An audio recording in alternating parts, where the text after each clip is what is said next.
are the beats that I'm thinking about using in a session in LA.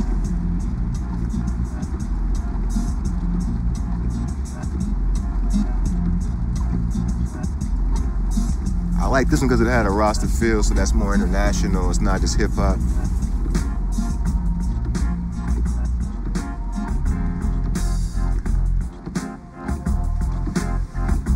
You know, I'm a cat from a small town, you know what I mean?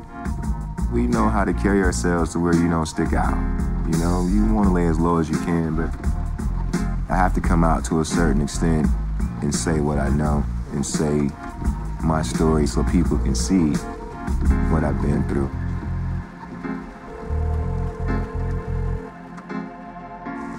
Hello? I'm at the door. Oh, all right, I'm coming.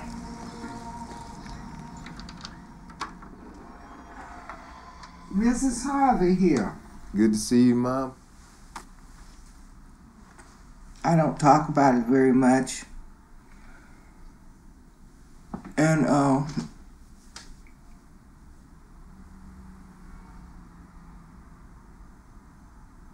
I look at Lee some of the time and I just get angry. Because, have you ever seen a picture of him before he got that cancer? Well, there he is up there on the wall. See up there with his brother? That's him with the blue shirt on. And that's him over there with Arceli. He was living here when he got that job. And they had 2 kids, and there was a sofa bed here at one time. It lit out from a couch into a bed. Yeah, the boys used to sleep on the couch. We would sleep on the floor where you can lay down. So we just laid down and we got our rest. And Araceli got up and went to work to 2 jobs. And I did whatever I could when I could. You know, we had the 2 boys, and it was tough. It was tight in here. We got through it, though.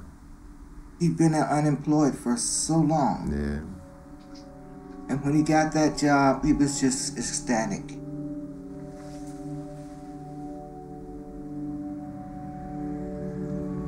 Yeah, that job saved me from the bottom.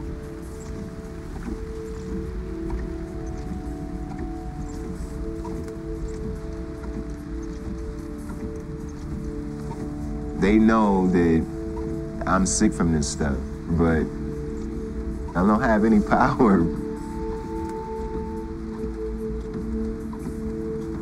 This is about food, this is about seed, this is about health, this is about the soil, this is about environment. This is not an Lee Johnson story. This is bigger than me.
Cats are in the flower bed.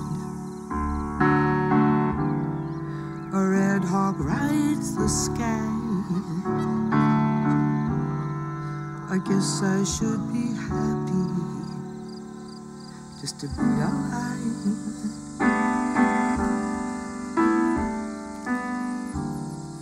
But we have poisoned everything, and oblivious to it all,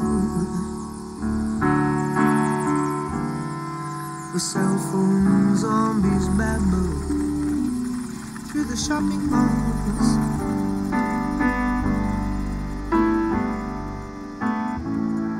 So who will come to save the day? Mighty Mouse, Superman. Bad dreams are good in the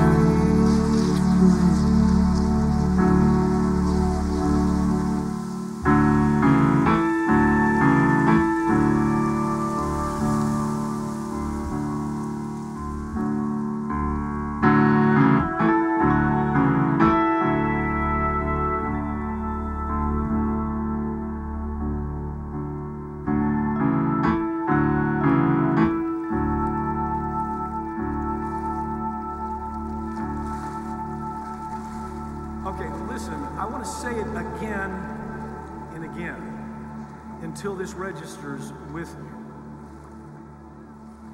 Everybody in this room does wonderful things every day. The cases you handle are so important to those people that you handle those cases for.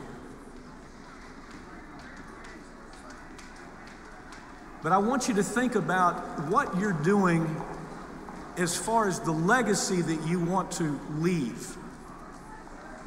Every time you come to this place in Vegas, twice a year, you're in one of the few places that lawyers can go where you have the opportunity to do so much more. I want you to raise your thinking to that, because we have a dysfunctional Department of Justice in this country. And I'm just asking you, let's all think about that the next couple of days. Good afternoon, everybody. The next presentation is in regard to the Roundup litigation, and we have an excellent panel here with Amy Wagstaff. Also, you have Robin Greenwald. So please welcome the panel. Thank you very much. So Robin and I have been working on this litigation, and it's amazing as we go through this country and litigate this case, the feelings that people have towards Monsanto. And it's not just related to this case, but there is a complete and utter hatred towards this company. And as we go through the discovery, we've actually learned why that is. And it's not unfounded. Maybe 3 days after I filed our first case, Amy called me. She was planning on filing as well. And then, so we started talking, and then trying to remember when we met Mike. We filed, I believe, the second case in America. And an old friend of ours, Amy Wagstaff, called up and she said, hey, you just filed a case, I have one. And so we started to meet as a small group, and we would have meetings either in Denver or in Washington, D.C., and we would share what we had learned. We were like circulating documents around, can you believe this, can you believe that? And like right before our eyes, the story really started to unfold. And that's how we formed that inner group that became the executive committee for running these cases. And we worked out a plan of how we could do what had really never been done before, and that is to hold Monsanto accountable. Some people call us gamblers, and I guess we are in some way, but you know, it's a necessary part of our society to help keep big companies in line.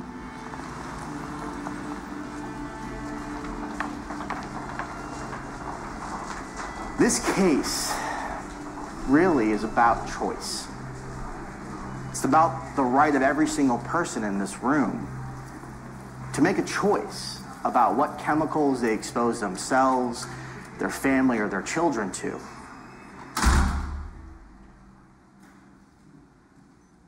And really nobody has a right to deprive us of information that we need to make that choice. If a chemical company sells a product and they know or suspect that that product can cause cancer, they have to warn. And if you don't warn, and somebody gets hurt because of that, then I personally believe that you should be responsible for the consequences. Now, the judge is going to instruct you on the law, but this is just common sense. This case, it's about a chemical company, Monsanto. and its multi-billion-dollar product, Roundup. Popular weed killer, Roundup. Roundup. This is the most widely used weed killer ever. The active ingredient in Roundup is the world's most popular weed killer, glyphosate. Glyphosate. Monsanto brought the herbicide glyphosate to the market in the 1970s under the name Roundup. You were going to learn that for at least the last 40 years, since the 1980s, Monsanto has known that the primary ingredient in Roundup can induce tumors in laboratory animals.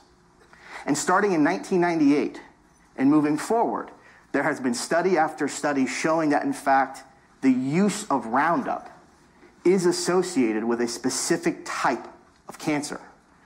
That cancer is called non-Hodgkin's lymphoma. My cancer is called cutaneous T-cell lymphoma, non-Hodgkin's lymphoma. Non-Hodgkin's lymphoma. Non-Hodgkin's lymphoma. Peripheral T-cell. Mantle cell lymphoma. B-cell lymphoma. Diffuse large B-cell lymphoma. Large diffuse B-cell. Diffuse large B-cell non-Hodgkin's lymphoma. Non-Hodgkin's lymphoma, if I got all that right. The evidence will show that Monsanto has known this for over 20 years. But instead of just warning and telling consumers, hey, these studies show this stuff can cause cancer, Monsanto has refused. They have fought science, and you will see evidence that shows that Monsanto has specifically gone out of its way to bully scientists and to fight independent researchers who are finding conclusions outside of the Monsanto corporate umbrella. And the consequences of that conduct are why we're here today. Because of what Monsanto has done, Mr. Johnson was not given a choice about using Roundup. He truly believed it was safe.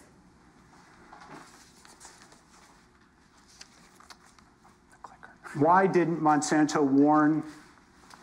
Monsanto didn't warn because the science says that glyphosate-based products don't cause cancer. Monsanto didn't warn because that was the conclusion that the EPA had come to. Monsanto didn't warn because the scientific evidence is overwhelming that glyphosate-based products do not cause cancer. And the evidence really breaks down into two basic... I knew that they didn't have much concern for me, and they planned on fighting this to the end, and there's nothing that I can do except tell my story, try to remember what I went through. Mr. Johnson, where do you live? Vallejo, California. Okay. Are you married, Mr. Johnson? I am married. Okay. Tell us what your wife's name, if you would. Araceli Johnson. Okay. And when did you meet Araceli? About 13 years ago. Where did you guys meet? What were the circumstances?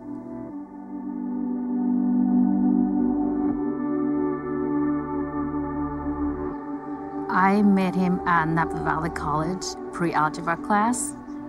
When I first saw him walking in, it was like I saw him in this slow motion. It could just grab my eyes. And I was like, wow, you know, someone I want to get to know, but how do I get close to him? The last day of class, I slipped her sister a note. It said, call me, I want to be your friend, and here's my number. I said, can you get this to your sister? And I look at it, I read it, I smile, and I just walk away. I just walk away. And I'm super shy.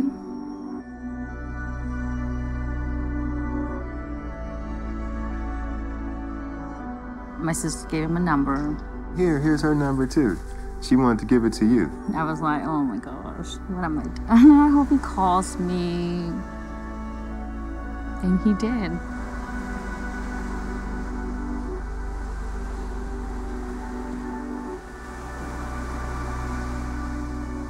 When she got pregnant with Ali, she moved in with us, and it's been like that ever since. We got married downtown Napa. It was a quiet ceremony. Yeah, we went and done it. And how long have you been married? I'm going to object and make it a standing objection to all questions and answers that are outside the scope of the examination of Mr. Johnson done under oath.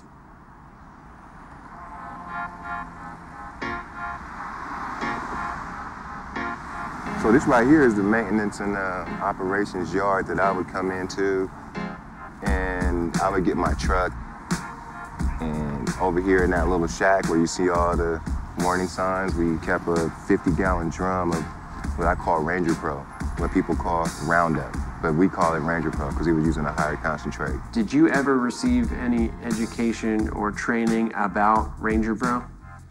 The only training that I was given about Ranger Pro was with Miss Leanne Schroeder, who came in. And do you remember anything that Mrs. Schroeder told you about Ranger Pro? Objection vague. The main thing that sticks out to me that I remember is that she told us it was safe enough to drink. I used to wear the chemical-resistant gloves. I used to wear a full Tyvek suit. They call it as a waterproof, chemical-proof suit, supposedly, right? You can get up to a certain amount of wetness before it gets inside your clothes. I would put that stuff on before I start mixing and loading. I would get everything I needed to go out and spray. That was my job, to spray all facilities throughout the district, the fields and fence lines, and hillsides and things like that.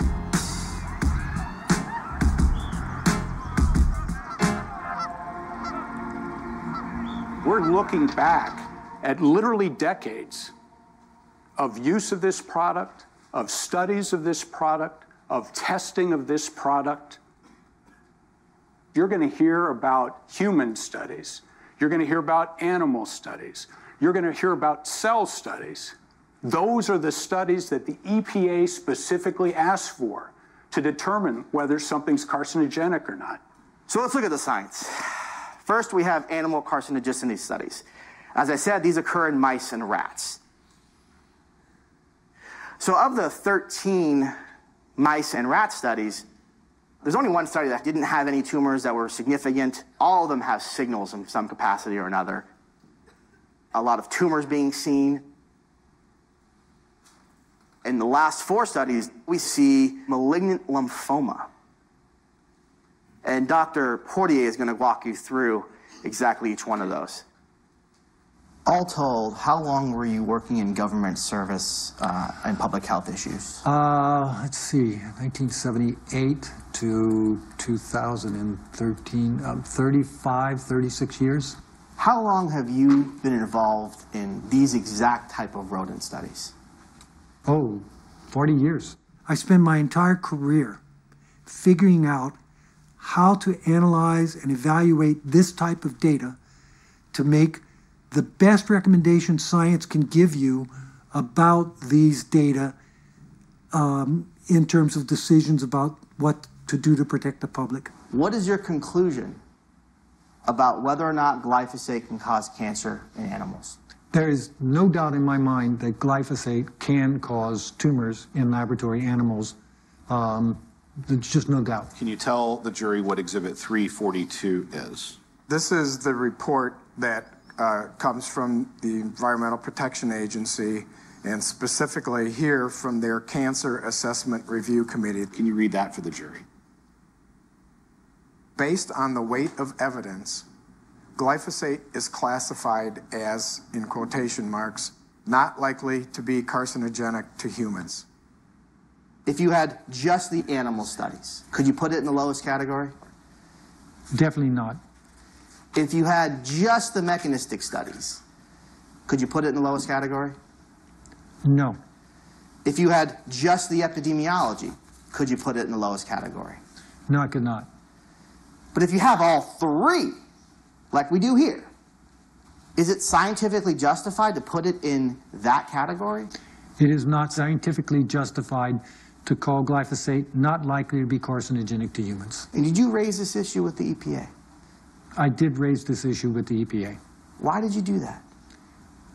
Again, because they've inappropriately applied the science time after time after time to reach that conclusion, and it's an inappropriate conclusion for this particular compound. Now, glyphosate, this is the chemical equation. For those of you who can read chemical equations, it was actually originally discovered in the 1960s, and it wasn't discovered as an herbicide or a weed killer. It was patented originally as a stripper for industrial boilers. Then they discovered, actually, hey, this thing kills weeds.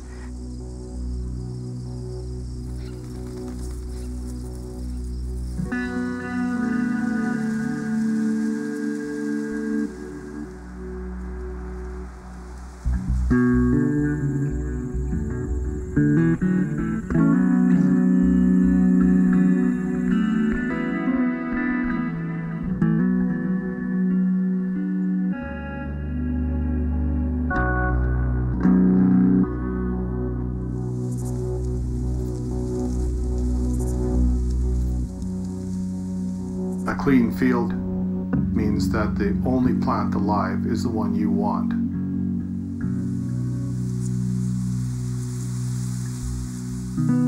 But the curse of the land is the weeds. They have to be sprayed.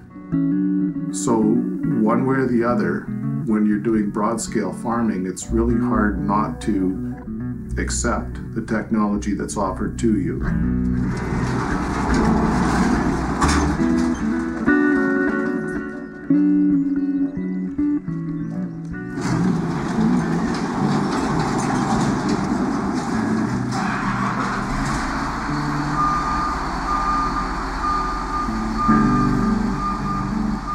We're using this stuff to maintain profitability.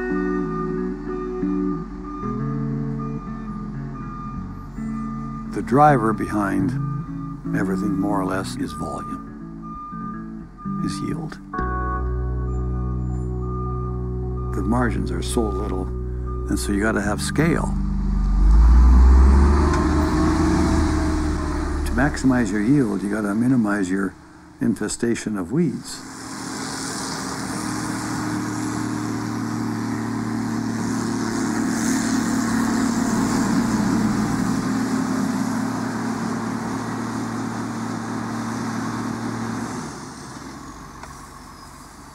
In the farming world, it's an ongoing question. How do you do things bigger, better, faster? We want to provide the highest quality of food for the world cheaply, get crops harvested, sent to market in a timely manner. And I learned to become, for lack of a better word, a real evangelist for Roundup. I just thought it was the greatest thing in the world. I spray all my land before seeding. My first round of spraying, what we call burn-off in the industry, I tend to use about 1 liter an acre. Wash out the jug. So in the spring, I'm going to use somewhere around 6,000 liters. And then in the fall, I spray my stubble fields. There's another 1,000 liters. And I normally grow around 2,000 acres of canola. When I spray the in-crop, I may use another 1,000 liters. And this is Roundup Ready canola.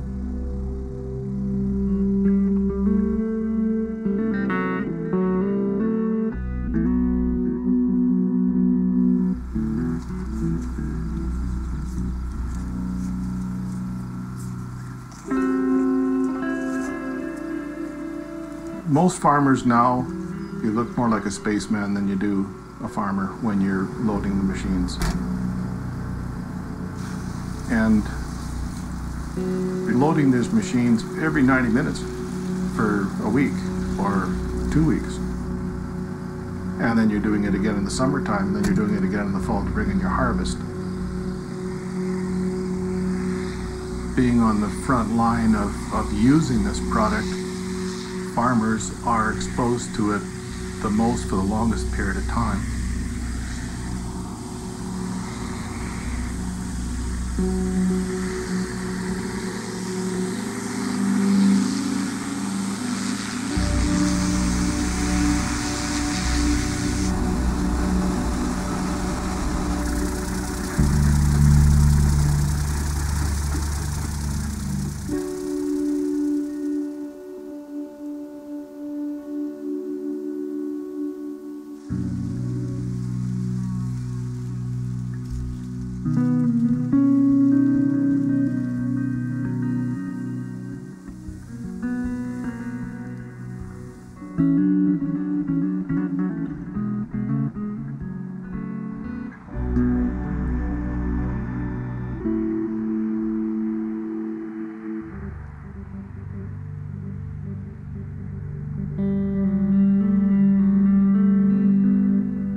They've been spraying for 50 years, my God.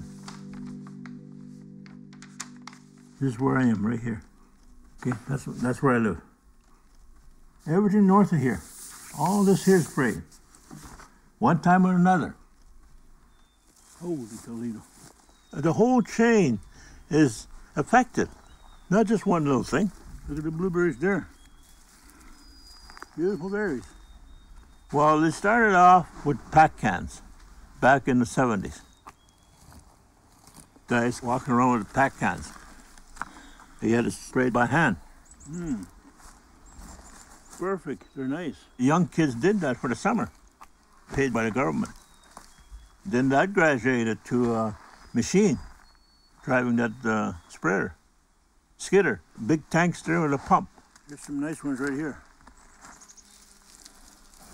Then that got to be too expensive, and along comes the helicopters.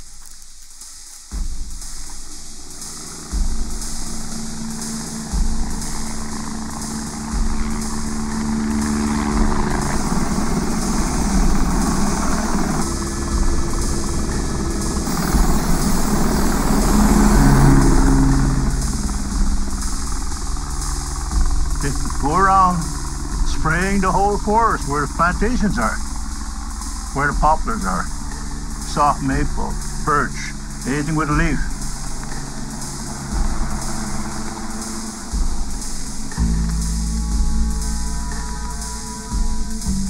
You took the forest out of the bush.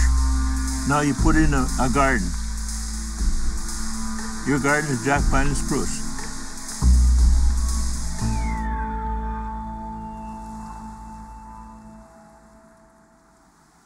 You don't hear no birds singing? You don't see no eagles, no crows, seagulls flying around? Any insect, nothing. It's sterile.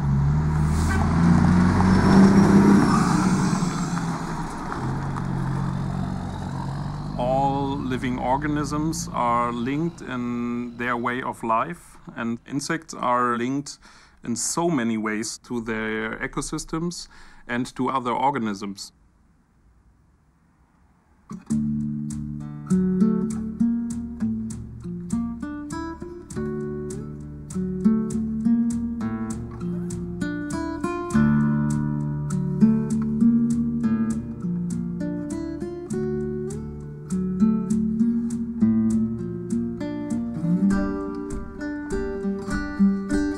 Many of these insects are in interaction with areas where we have pesticide use.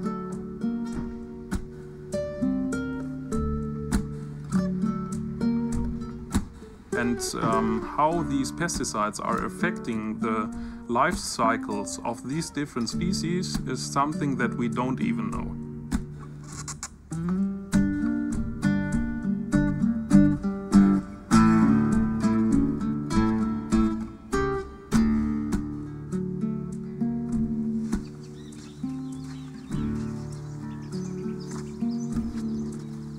The Entomological Society has quite a long history of more than 1 century, studying insects in a scientific way. So we are very focused, for instance, on standardization of trapping technology of insects. And that is the main reason that our data sets can be compared over timelines. Insects are collected in always the same way. Malaise trap systems are something like a tent, open on both sides, and the roof just ends with an alcohol bottle. In these trap bottle we have ethanol, and inside these ethanol the species are preserved. So the samples are one single insight into one ecosystem within one time period.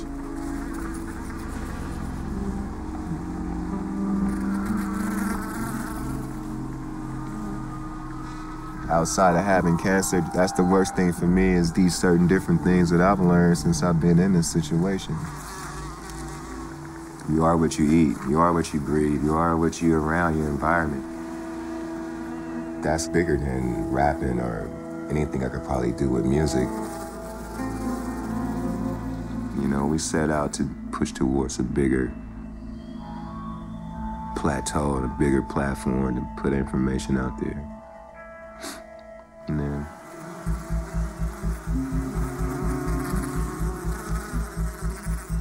typically in these cases, a reasonably few number of people have to take on these big corporations with these enormous budgets and these giant legal staffs, and it's a David and Goliath type of situation.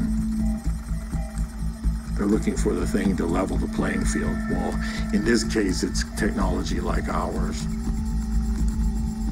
Initially, when a case begins, there's something called discovery, and that's where parties in the litigation agree to share information under the supervision of the court. Today, with the enormous amount of communications and documents, no set of human beings could possibly read it all or understand it all.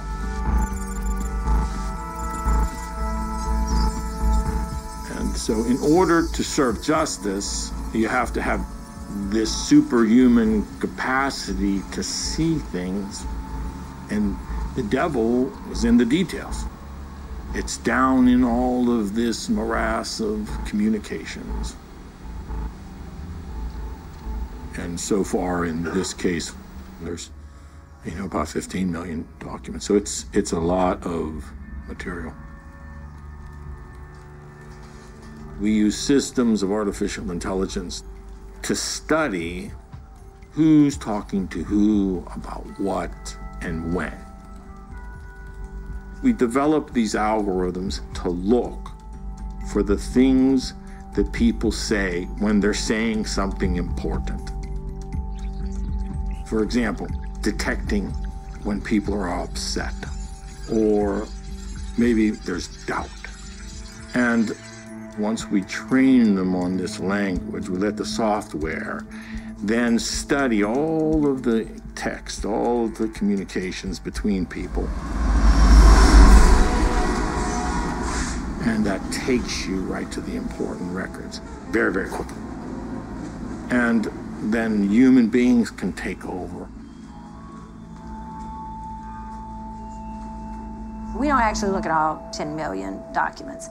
We look at ones that come up through targeted search. But then we have to make a story of the documents. Within our firm, we organize them by deposition. And we know how Mike likes to take a deposition. And Mike never asks an open-end question. He always wants a document to back it up before he asks it. So the way he does it is he'll ask a question. It'll be related to a document that he doesn't show him. We'll have it in a folder. A lot of times we'll write the question on the outside of the folder. And he'll say, Donna Farmer? What is your name? Donna Farmer. Now, ma'am, as a Monsanto employee and person with your particular skills and expertise, even you, Donna Farmer, cannot say that Roundup does not cause cancer. True.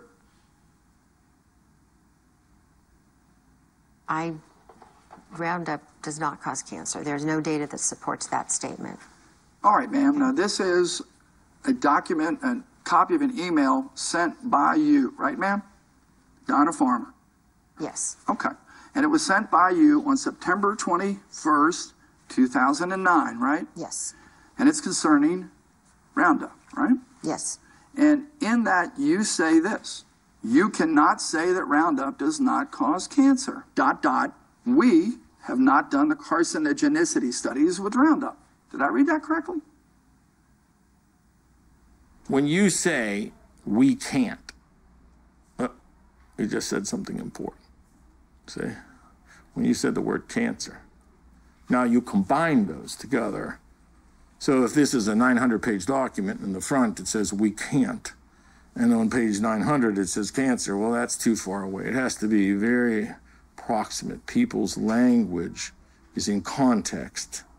And so we look with a microscope within 100 words of one another. So if you say doubt, restriction, anger within concept of cancer. Now you're saying something important. Well, that by itself is important, but now put it to an important person.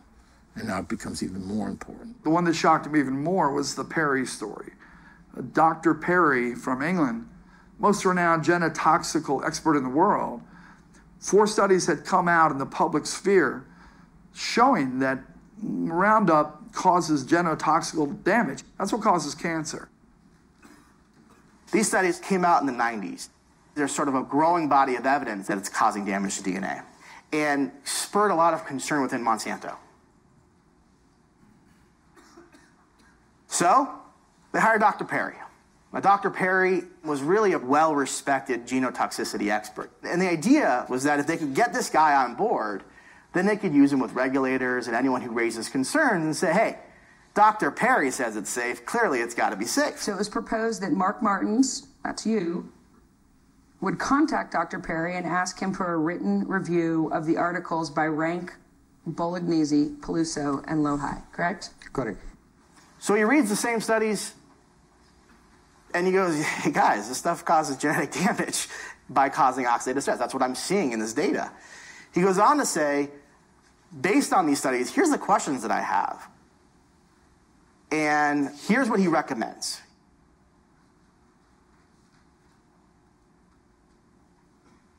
So Monsanto's response. They've given him all the data. They've tried to butter him up. What do we got? This is from Dr. Hayden. Bill Hayden is a toxicologist in the United States, correct? Yes. For Monsanto? Yes. Correct? Okay. Dr. Hayden goes on to say, we simply aren't going to do the studies that Perry suggests, period. Correct? That's what he said in the memo, yes. Okay. And so, you know, instead of saying, I picked this guy because he's world-renowned, and so he is the person to go to figure this out, and he's telling us we have a problem. We should do this test, and if it's a problem, we need to fix it. But no. So I am understanding it correctly that no one at Monsanto shared the Perry papers with anyone? No, it was not shared outside Monsanto. Instead of submitting that report to the EPA or even giving it to anybody, they ghostwrite an article saying that it's not genotoxic. Please state your full name. My name is William Francis Heidens. Now, you've heard the phrase ghostwriting before, haven't you? Yes, I have heard that term. And ghostwriting is considered unethical by scientists, isn't it, sir? I think you'd have to define what ghostwriting is first before you could decide whether it's unethical or not. This is Dr. Hayden's, and in this email, he says ghostwrite. He specifically says, we ghostwrite the tox and genotox. Add these people's names to the publication, but we would be doing the writing, and they would just edit and sign their name, so to speak. Recall, that's how we handled Williams, Crows, and Monroe, 2000. That's an article referenced in all the literature, cited repeatedly. And you see it pop up in the EPA's analysis. That is, in fact, how you handled Williams, Crows, and Monroe. You wrote it, they edited it, signed it. True. I must have had bad recall because that is not what happened with Williams, Crows, and Monroe 2000. Fair to say you told Donna Farmer that you would strangle Dr. Williams if he wanted to rewrite the paper. Don't recall having said that. Exhibit 3:26. You did say that, didn't you, Doctor?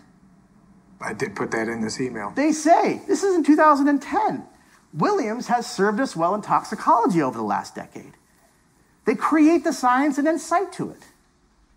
We knew that it caused cancer, but we didn't know the emails that were there. We didn't know that Monsanto knew. We didn't know that they have lied. We didn't know they affirmatively hid the truth. We didn't know that they buried studies. We didn't know they refused to study. We didn't know any of this. And you know, this isn't something new. Roundup was built on fraud. In the 1970s, they had a test done by IBT Labs to prove that it was safe. And then they find out that that was fraudulent. A Monsanto employee was going back and forth between IBT Labs and Monsanto. His name was Paul Wright. And Paul Wright actually goes to prison for his role in this. So then the EPA says to Monsanto, redo this test. And so they come up with this test called Knesevich and Hogan.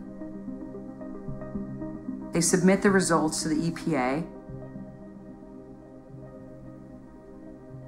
And the EPA says, this looks like it's a possible carcinogen. We're going to label it as a category C possible carcinogen.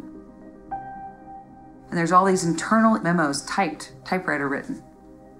How do we get this off category C? This is going to ruin Roundup. How do we change this?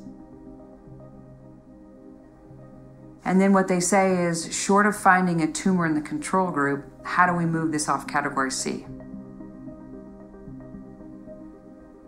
And so they hire Dr. Marvin Kushner, and before he ever even receives the slides,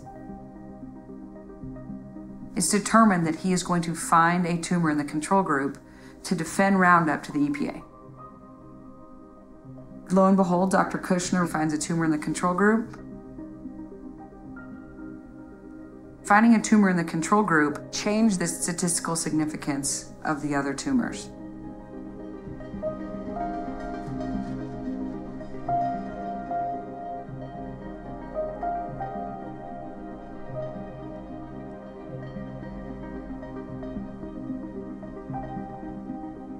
And the important thing is, the original study was fraudulent, the second study found that it was cancerous, and every single mouse study since that one has found malignant lymphomas. It's found the kind of cancer that our clients have.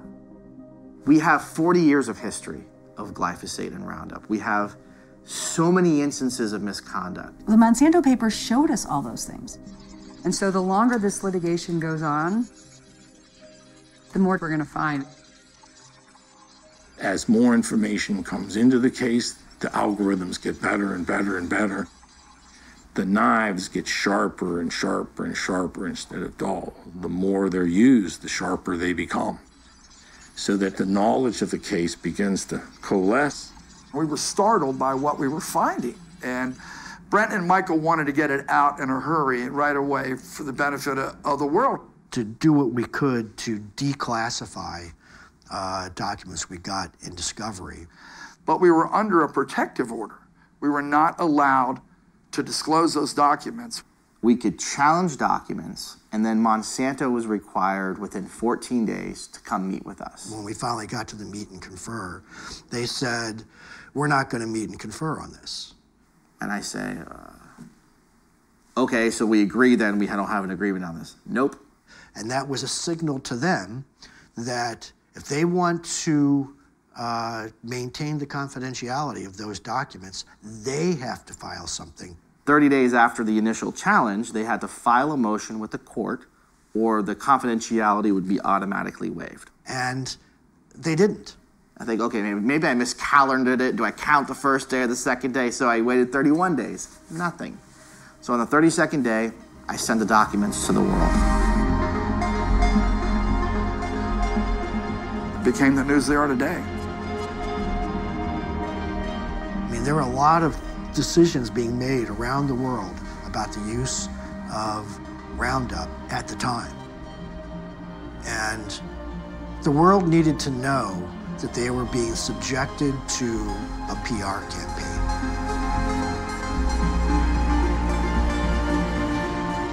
Of all the things that we've done, I feel like the release of the Monsanto papers has really had kind of monumental impact.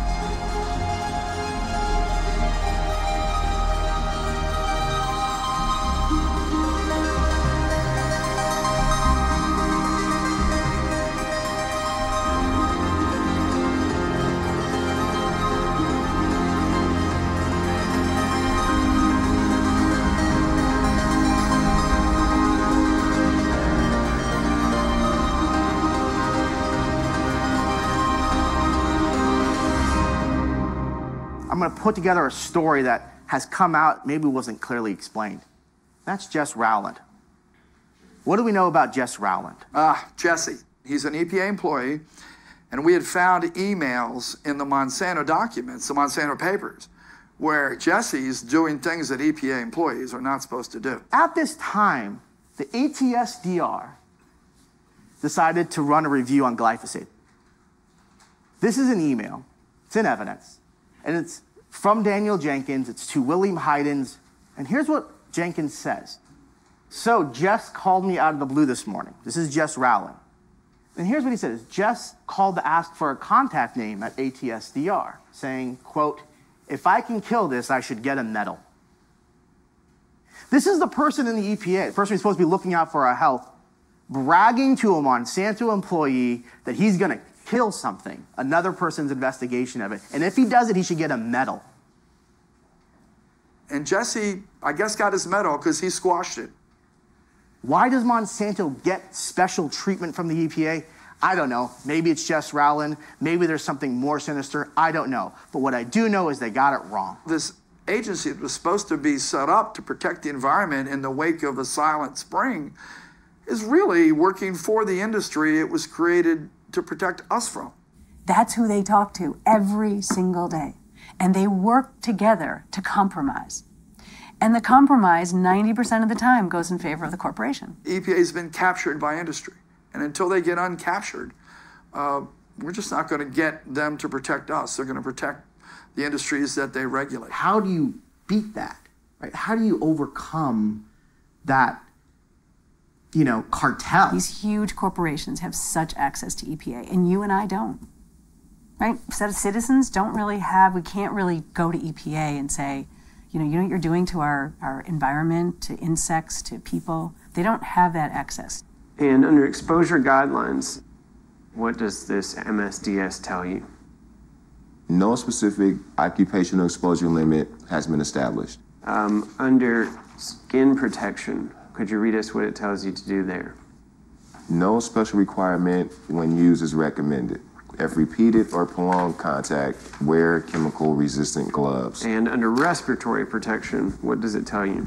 No special requirement when used is recommended. You see where it says carcinogenicity? Yes. What does it say under carcinogenicity? Not carcinogenic in rats or mice. Okay. Again, did you rely on these sections when you were using this product? Yes. Okay. This hillside, this is where I had my first big accident. Right here, I'll show you exactly the crack that my hose got caught in. So that hose got down, look at that crack. So that hose got caught down in there. So when I pulled my truck, you heard it go, pow! The hose is off the truck, the motor's pumping, boom, boom, boom, boom, boom, boom, boom, boom, boom, boom, boom, boom, boom, boom, boom. And this thing it's a fountain of Ranger Pro coming out of the back of my little pickup truck with the little Honda motor, and it's fountaining out. And the only way for me to turn it off is for me to reach into the back. I have my Tyvek suit on, but of course this thing is showering me. It's getting down in my Tyvek, it's getting over my face, it's getting everywhere, but it's also getting in the truck bed, and there's a drain down there you can see. And that was my main concern, is that if this stuff keeps going, it's gonna drain, and you can see the water from here. I got it all over me, down in my suit, in my gloves, everywhere. And I went back to the shop, changed my shirt. I left the pants on, I didn't have any other trousers. And I cleaned up and I went back to work. Now, let me take a couple minutes to talk about IARC. So, IARC is an organization that looks at and reports on lots of different things and determines carcinogenicity in a way, in their special way. Its sole mission is to convene independent experts to evaluate and assess chemicals to see if they cause cancer. It's called a monograph program.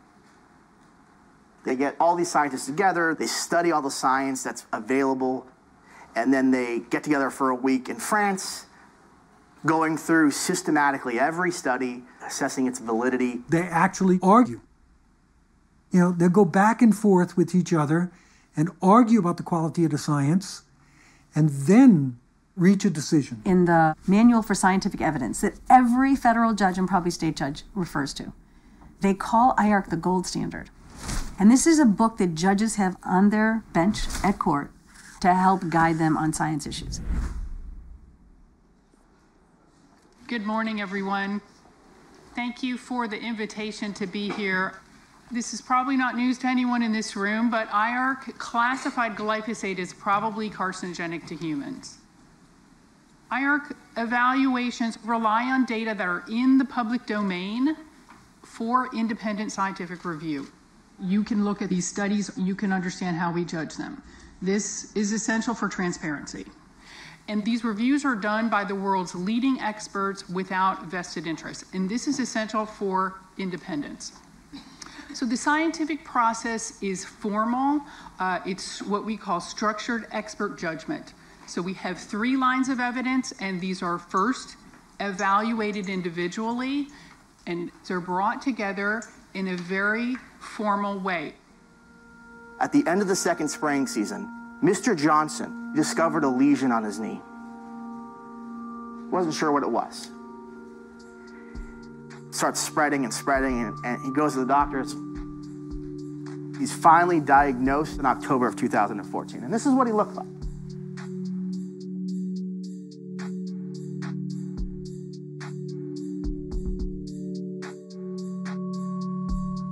You can see by October 2014, it was covering his whole body.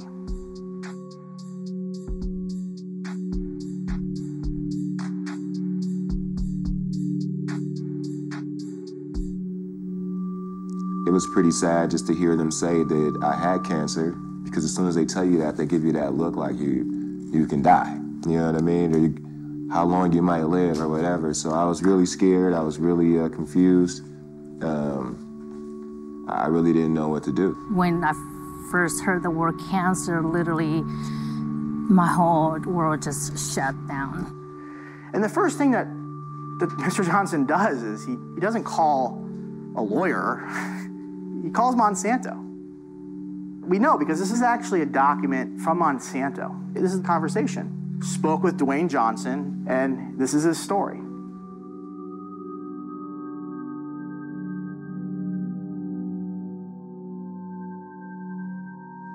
He's just trying to find out if it could be related to such a large exposure to Roundup Pro. He's just looking for answers. Dr. Goldstein's response is short. He says, that doesn't make sense to me. Does that show that Monsanto believed that glyphosate-based products cause cancer? No. Dr. Goldstein says, I will call him. Don't recall having spoken with him. It would be my custom and practice to try and do so, and I've seen documents that indicate that I had an intention to do so, but I don't recall a conversation. Did that happen? No. Did anybody else from Monsanto, Patricia Beal or any other Monsanto employee, ever call you back? Objection asked and answered. I never received a phone call from anyone from Monsanto. No one called him back. Dr. Goldstein never reached out to him. And so he just keeps using it. And it gets worse and worse and worse. The studies of cancer in humans, as I said, provided limited evidence. There was sufficient evidence of cancer in animals, and there was strong evidence for mechanisms that we know to be associated with carcinogens. And overall, this led the working group to classify glyphosate in group 2A, probably carcinogenic to humans. So I want to thank you very much for your attention, and I'm happy to answer any questions you may have about our evaluation. IARC is an incredibly well-respected organization, and it's independent. So Monsanto had a problem, and Monsanto went into its unbelievably intense, powerful attack mode. They had these strategic planning meetings within Monsanto. There's lots of emails and memos and PowerPoints, and it goes on and on and on. And that kicked in before IARC ever even met.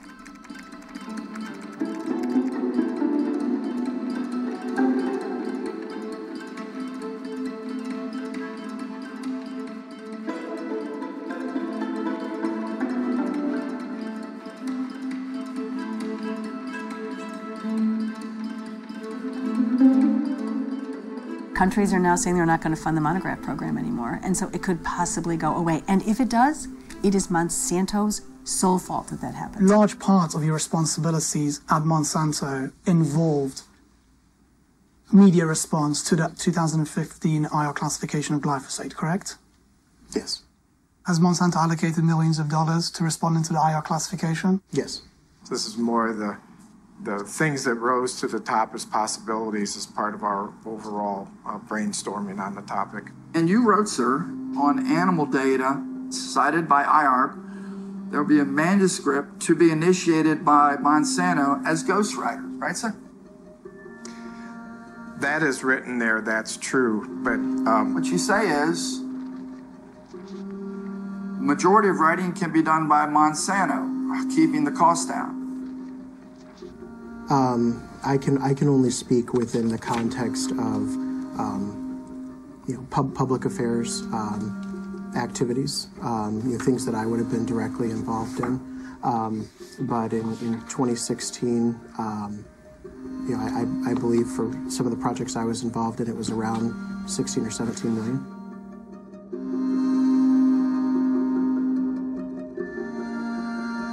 In an explosive new report, documents reveal that Monsanto ran a fusion center to surveil and discredit journalists and activists, as well as legendary singer-songwriter Neil Young, who released an album in 2015 called The Monsanto Years. For more, we're joined in Kansas City, Missouri by Carrie Gillum. They have engaged in smear campaigns against numerous scientists, numerous journalists around the world, and they do it through these third-party strategies so that it looks like it's coming from a more authentic, more valid, independent source. I had a budget line in the proposed budget to continue to support ACSH in relation to IARC. Right, and what does that stand for again? The American Council on Science and Health, I believe. These are the same people that helped defend the tobacco companies and the same people that helped defend the lead companies, right? They had taken positions in the past on some of those issues that I do not fully agree with. That is correct. Yes, sir. This is an argument for continued funding. I was making the case that we needed to support ACSH. And in fact, you were able to persuade your bosses to provide that ongoing support to ACSH, and they in fact did write scientific pieces about the IARC decision on glyphosate, right? That is correct, yes.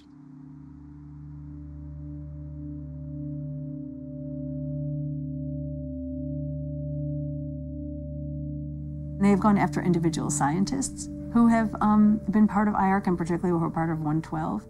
And they've made it extraordinarily personal. The personal attacks on me came from individuals that I can't say are tied to Monsanto or Bayer.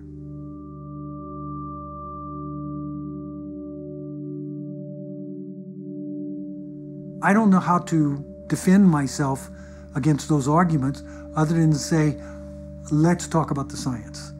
I'll be happy to defend my opinion. This is what he looked like in March 2015. It's on his head, you can see it's breaking. We got plaques all over his body, lesions on his arms and legs. And as we know, the story goes on, the cancer gets worse. He's scared, he's frightened at this point. So what does he do? He calls again. He describes in detail that he's been using it for his job. I'm not gonna read all this, but he states he continues to get unexplained rashes and nodules all over his body. The caller's level of fear is rising over his continued use of Ranger Pro. This is March 27, 2015, 2 weeks after the IARC decision. Monsanto knows that IARC has concluded it's a substance that can cause this type of cancer. So at this point, he's still spraying. And somebody said they was gonna call him back, and nobody never called him. Why didn't you guys call him? Oh, we just never got around to it or whatever. We don't call people back and tell them that our stuff is gonna give them cancer. You wanna know if it's gonna give them cancer or not. We weren't gonna call them back and say, yeah.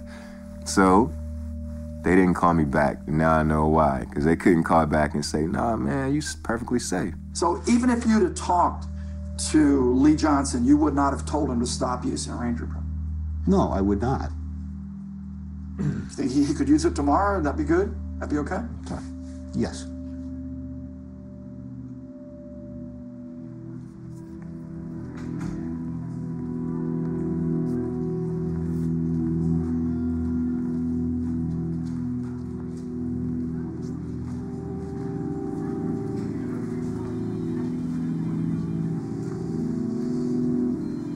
before this illness, I had pretty much flawless skin. Always clean, always fresh outfits, stuff like that. I was the pretty boy all the time, trying to be fresh for the ladies, you know? So that's something of the past.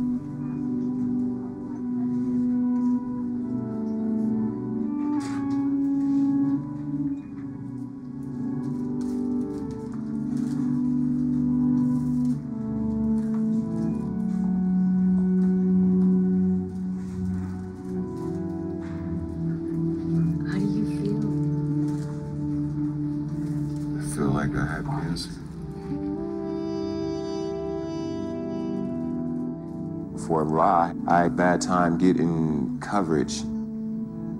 I got kicked off the healthcare after I stopped working for the Venetian Unified School District. So for Ra, I had no healthcare. So yeah, I was in a really bad state. My boys, they saw the effects, they saw the markings, they saw me limping around, they saw me get sicker and sicker. You know, so I had to go ahead and tell them so they would know from me what was going on. I told them that I had, you know, cancer. We used to go out and go to the parks and go to the pool or go swimming or go to the beach. So yeah, they missed out on a lot of stuff. He's a wonderful dad.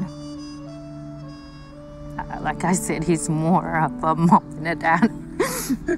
Yeah. He does little things for them, which is wonderful. Yeah, he loves his kids. I want them to take advantage of this time. I don't think they understand. Happy birthday. Happy birthday, dearly. Happy birthday. How they're gonna feel when Dad is not here. And I do worry, do I have enough time to explore the world with him? How many birthdays is he gonna be here with the kids? Is he gonna be here for graduation?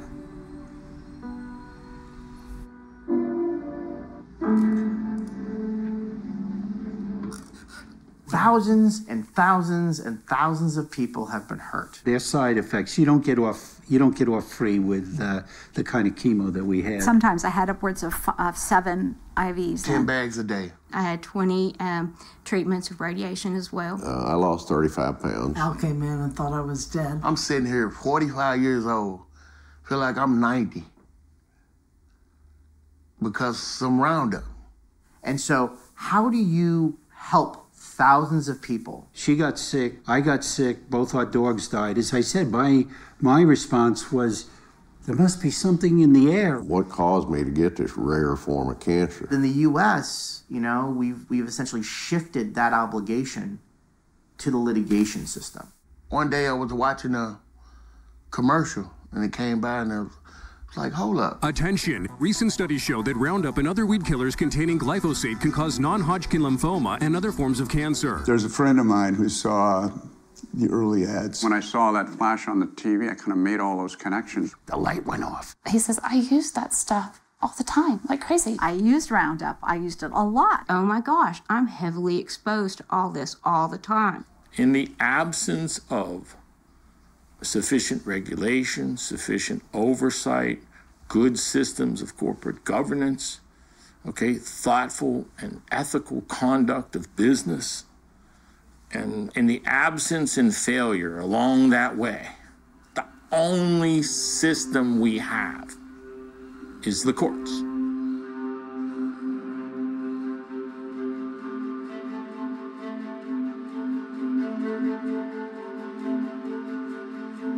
And this is where you're into mass torts. If it weren't for people that are willing to put the money up to fund these cases, then even though there are these courts, nobody could afford to individually fight these giant, you know, multinationals. This lady who's my personal lawyer, who I went to her and I said, I had a situation that I want to take this company to court and blah, blah, blah, won't you. And at first she thought about it and she talked to me about it a few times, and then she just said, you know, I can't handle that. Imagine a single person having to shoulder the expense of putting this case together. It would be impossible. Getting Mr. Johnson's case to trial, you're talking millions of dollars. We all have to contribute money to support the database and paying the experts and stuff like that. Everyone on the plaintiff side takes major financial risk. You know, Baum Hedlund, we went into debt. And I don't mean a little bit of debt. The contingency fee is the poor man or the working man's key to the courthouse. We say to these people, if you have a good case that I believe in, that I think I can help you at, we're going to get you your day in court. You don't have to pay me unless I prevail. I'm going to take a percentage, maybe it's a third, maybe it's 40% of whatever we collect for you. When you're successful, there's a lot of money to be made. But in that sort of unseemly ambulance-chasing paradigm, there are certain lawyers who are actually trying to change the world. We have developed an incredible expertise in Roundup, and clients benefit from that. Now I'm already having information and research that I had no idea, never knew about, never thought about, and just to hook up with these people that's already ahead of the game and fighting these folks for years, can't go better. I would say 70% of our firm focuses on Roundup. Gotta have.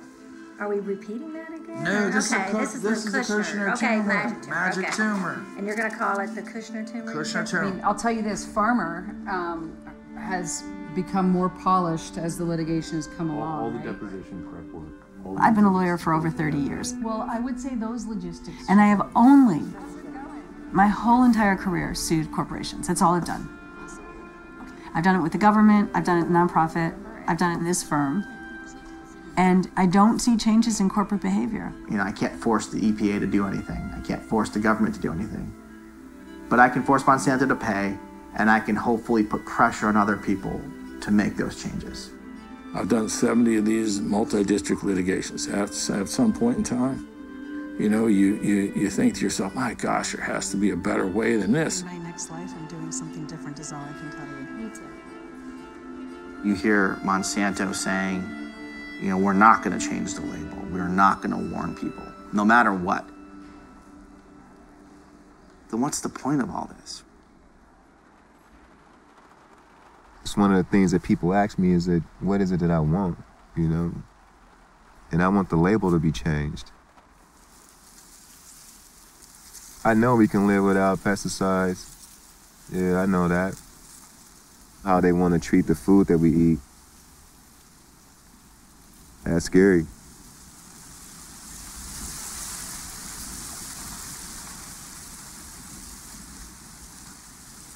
Roundup is very, very prevalent as a desiccant. And the reason desiccants became so popular is that, you know, it kills the plant. And then the plant dries. Then you could straight cut it, which was quite a labor-saving operation.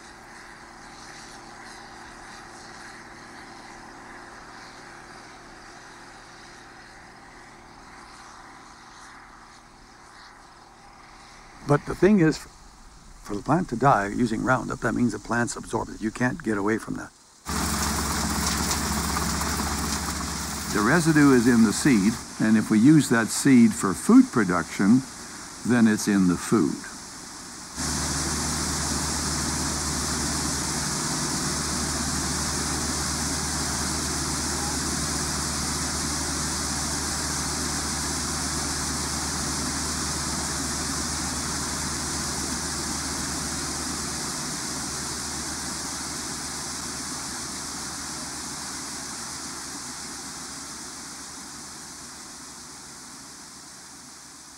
When they sprayed, it changed the whole environment.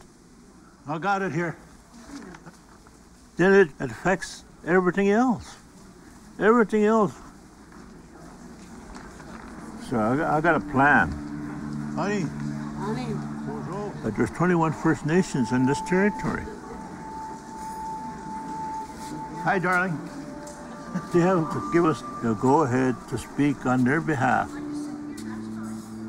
The Creator made everything, and we got to do something about all this here, and that's why we're here. It's going into the grounds, and it's almost also damaging our medicines. All the plant lives, all the medicines, and everything that exists out there. All the insects are dying, even the birds are dying. I think you need to pray for the insects. And I see all this. So when you're talking about this spray, it's devastating. Insect decline is nothing new. A large number of insects are declining since the 1950s. But we had a large number of investigations, we had a large number of biomass data, and this biomass data shows us around about 76% decline within our samples from 1989 to 2016. Really serious losses of biomass, abundance and diversity during these 3 decades. 50 years of aerial spraying and destroying our environment. How much, what's the cost on that? We can put a cost, but Canada will never afford it. Both federal and provincial government. There's not enough money. You don't print enough money. It's got to stop. You're the only ones who can make it stop. Keane went. The elders are the power of the country. I always remember that. Keane, are you ready to look after our own territory? Show of hands, please.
Takeover of the year. Bayer is buying Monsanto, the price tag $66 billion.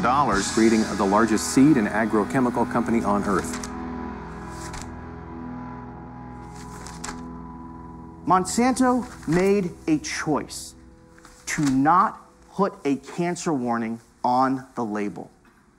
That is a choice that reflects reckless disregard for human health.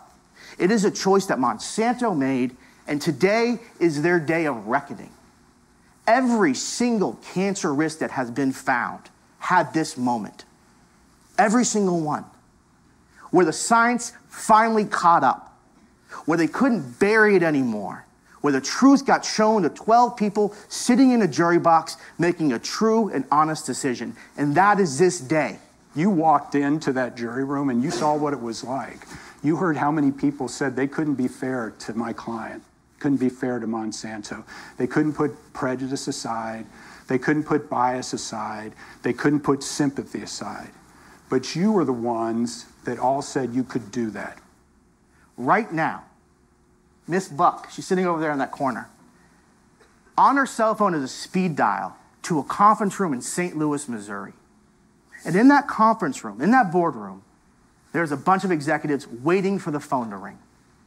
Behind them is a bunch of champagne on ice. Your Honor. They want to see. Supposed to be about the evidence. This is complete fantasy. Same. The number that you have to come out with is a number that tells those people they hear it and they have to put the phone down, look at each other and say, we have to change what we're doing. Because if the number comes out and it's not significant enough, champagne corks are popping. Attaboys are everywhere.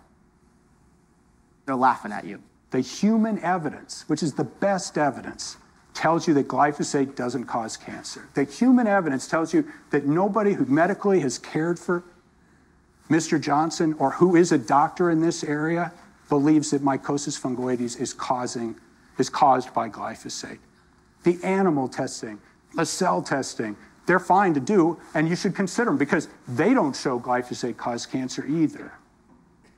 But consider them all. Consider all the evidence. Consider that the regulators, the EPA, the European regulators, all disagree. And remember that IARC is doing something different. And when you return a verdict, we're going to make it right. And your verdict will be heard around the world. And Monsanto will have to finally do something. Conduct those studies they never conducted and warn those people they never warned. Thank you for your time. I remember the night before the verdict, and it had set in to me that if I lose this case tomorrow, it's been the next day, that not only am I going to lose, but the people that's standing behind me right now, and I think at that point it was already 25,000 or 15,000 waiting to see how my case went. I got really concerned, like if I lose, these people won't ever get a chance to even tell their story. This is the most widely used pesticide in the world, I believe. And so how do you stop that juggernaut? That was like 5 days before he passed away. Yeah, because he could still see then. I have the necklace I made him. He wore it every day, every night. He slept with it on. He took showers with it. He never took it off.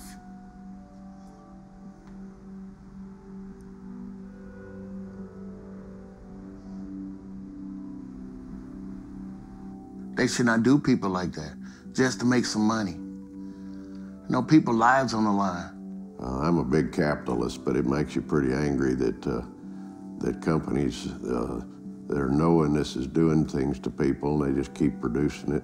Why hide things from people? I mean, why not just be open and honest, and then we could make the decision or not to be exposed to it or not. Just warning people so they have a choice to make, because I didn't have a choice. It doesn't matter the amount of money. It's not going to be enough because you just can't put a price tag on it. Money is fine, but if I can have my health, that'd be beautiful. There are people that are dying, and there's people that are, hurt very badly from this, and, you can't ignore that. You got to stop saying it's safe, We followed the guidelines, and I'll be damned if corporations can't follow those same guidelines. You could say to me, well, why didn't you stop using it? Well, I mean, it's too late now.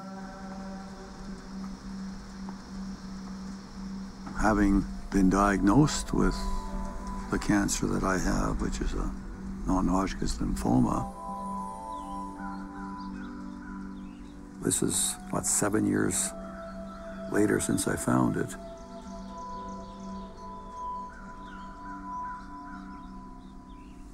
It's been referred to as a farmer disease.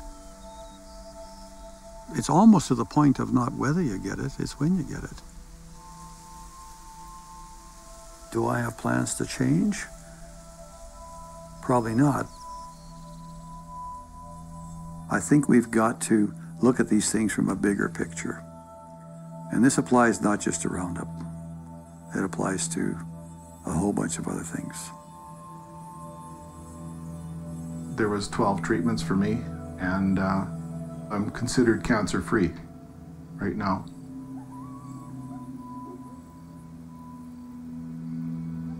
What doesn't go away are the side effects. The oncologist had a choice between a drug that possibly would cause another cancer or a drug that possibly would affect my heart. And it's kind of a sad moment, but you know, it did affect my heart. Permanent heart damage. And if it wasn't for my family taking over the farm and doing the farm work literally on this farm, there's no way that this farm would have got as far as it did. Now we try to avoid using Roundup as much as possible.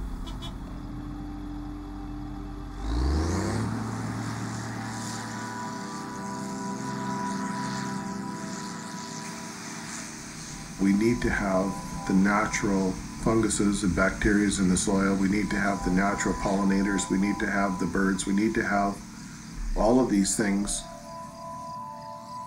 And once you interrupt part of it, you interrupt all of it. This isn't something that is on the label, but this is something that is very real that we're all dealing with because we've interrupted that for 20 years here. Now we're trying to get it back.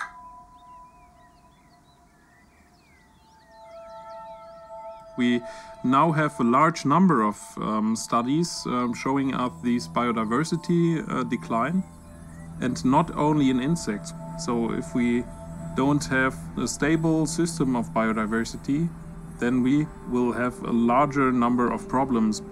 Biodiversity is the base for our life.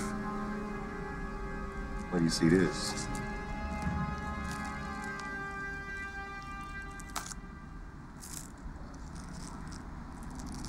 It's swollen, see? I think that's what really gives me a hard time walking. But as long as I have a bandage on there, it keeps it together. So every step is not as bad as it should feel.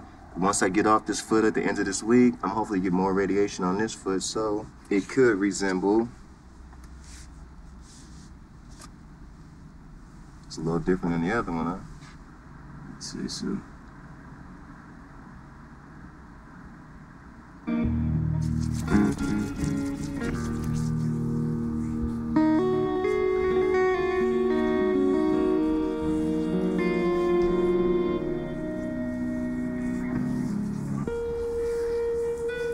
Some of this stuff hurts to touch, but it feels better with the oil in there than without.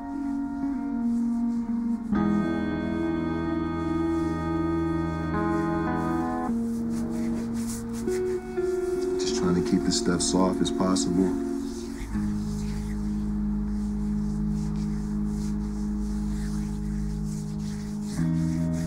And I have to put a barrier in between my clothes a lot so I'm not ruining every shirt that I have.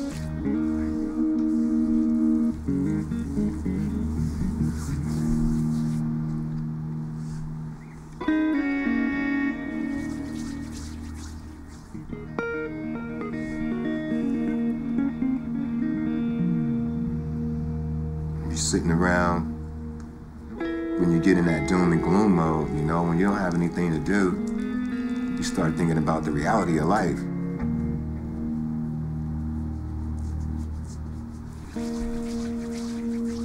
You start thinking about how bad it is for you and what you're going through and the disease and the pain, and it becomes all you think about, it consumes you.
I will now read the verdict in the matter of Dueyne Johnson, plaintiff versus Monsanto Company, defendant.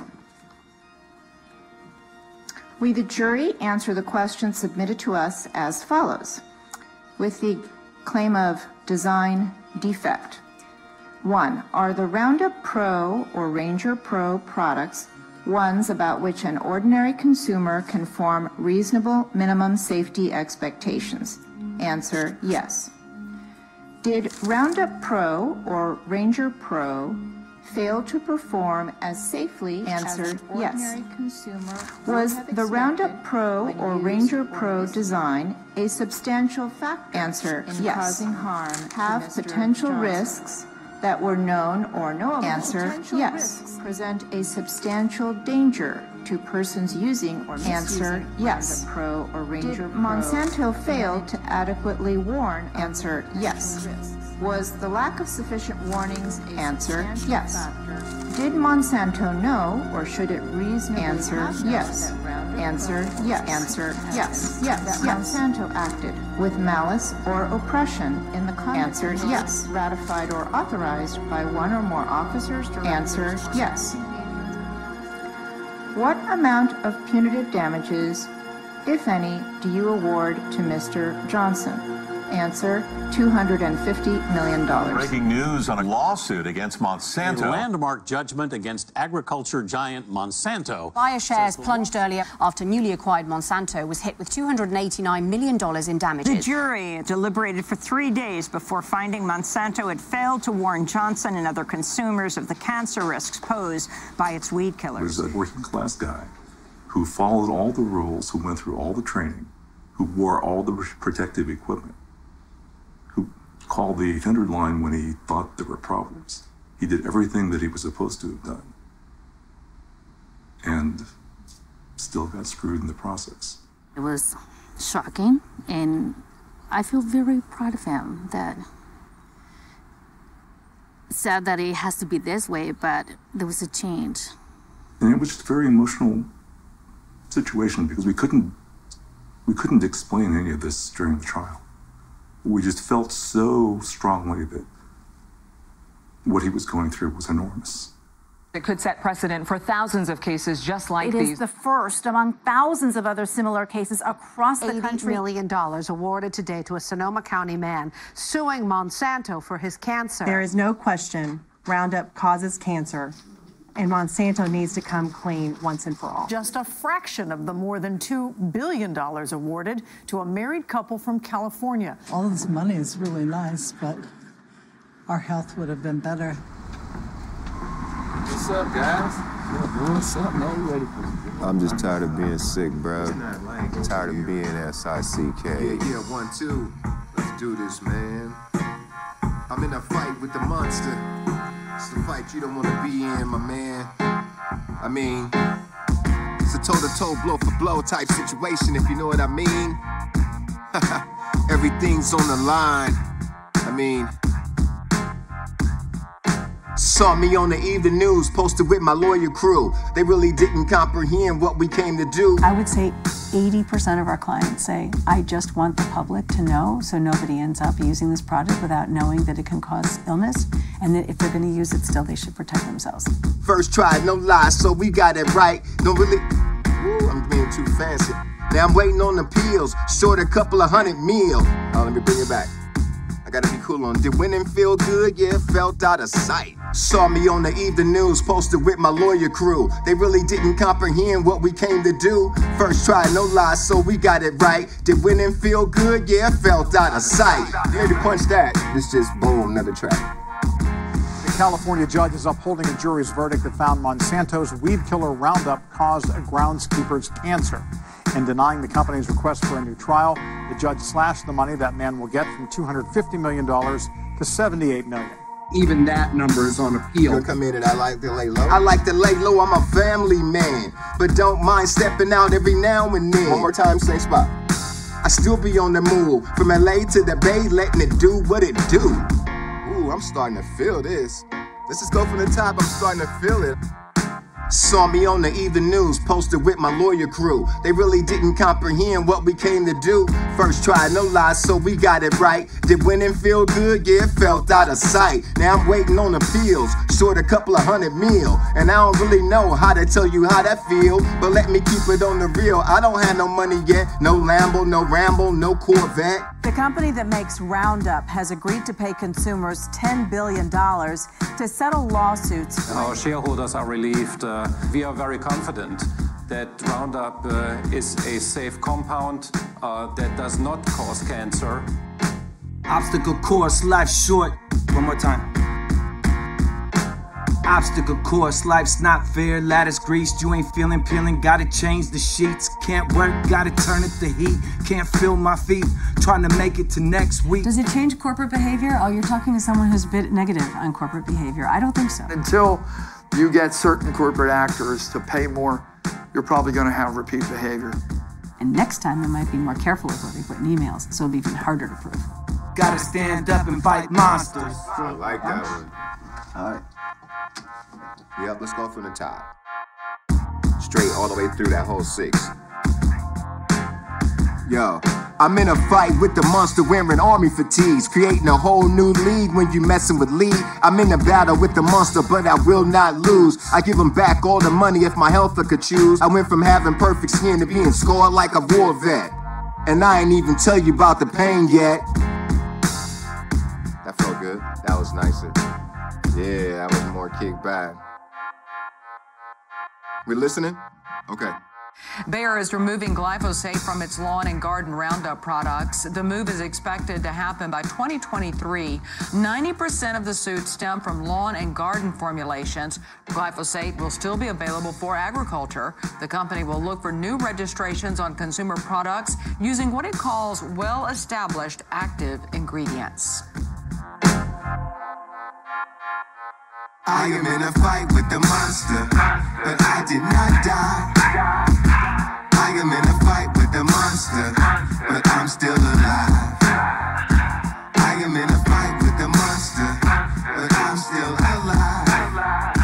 I am in a fight with the monster, and I will survive.